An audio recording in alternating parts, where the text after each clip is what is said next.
Drain the pump. Close the isolation valves on the suction and discharge sides of the pump. You must drain the system if no valves are installed. Open the drain plug. Do not proceed until liquid stops coming out of the drain plug. Remove the top vent plug to allow water to drain from the plug. Drain the liquid from the piping and flush the pump if it is necessary. Disconnect all auxiliary piping and tubing. Remove the two cap screws that hold the outer or motor side coupling guard to the support brackets. Spread the outer guard apart and pull it off the inner guard. Do not spread the outer and inner guards more than necessary to remove the guard. It could alter their fit and appearance. Remove the cap screw that holds the inner guard to the supporting bracket. Spread the inner guard apart and pull it over the coupling. Remove the coupling by first removing the cap screws from both halves of the coupler sleeve and remove the sleeve halves.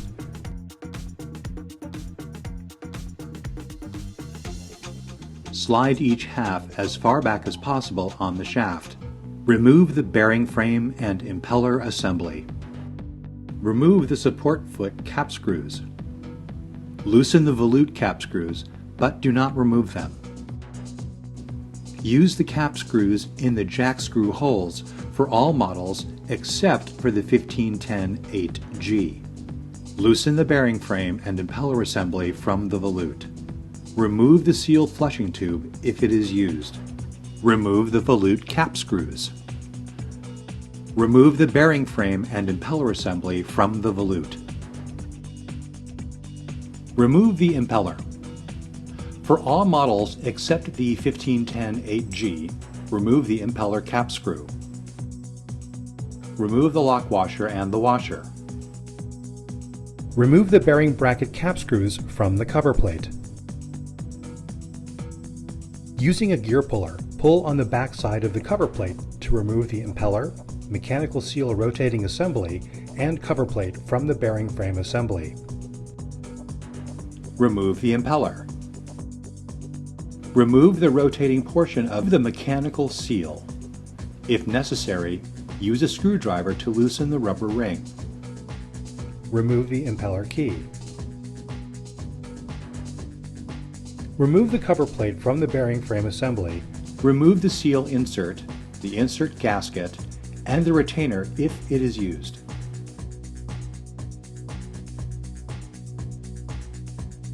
Then remove the fiber gasket from the face of the cover plate. If damaged, it should be replaced with a new one. Before you assemble the pump parts, inspect and replace any part that does not meet the required criteria. Lubricate the shaft sleeve and cover plate seal cavity with soapy water. Do not use petroleum lubricant. Install a new insert gasket. Install a new seal insert and make sure that the indentation is against the insert gasket.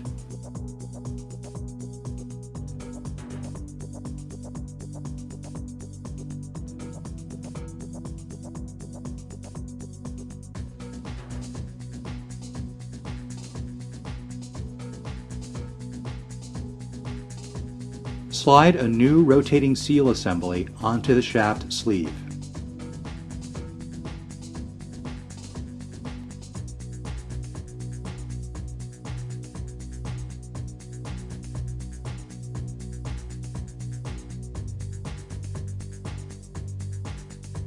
Push the top of the compression ring with a screwdriver until the seal is tight against the seal insert. Install the seal spring and point the narrow end toward the seal. Install the impeller washer, block washer, and cap screw.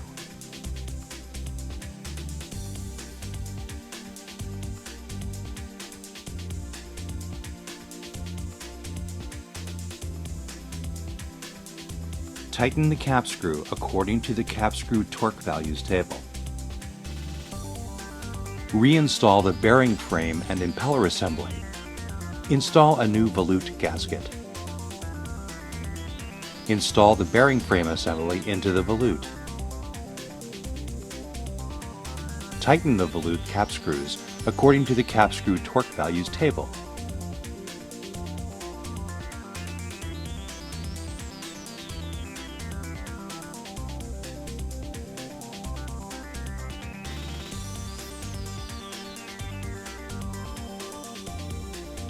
Install the support foot cap screws and tighten them according to the cap screws torque values table.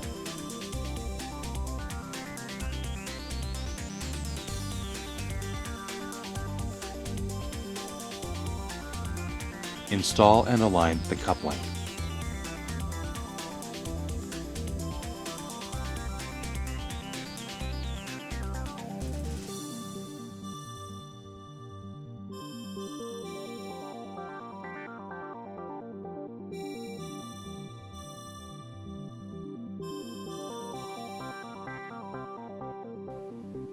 Install the drain plug and close the drain valve.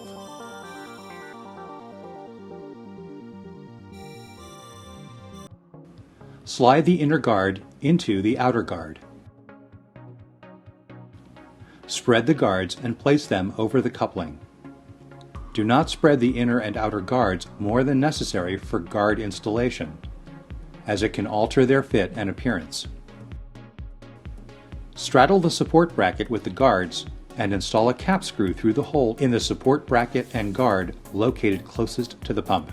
Do not tighten the cap screw. Install the outer guard cap screws.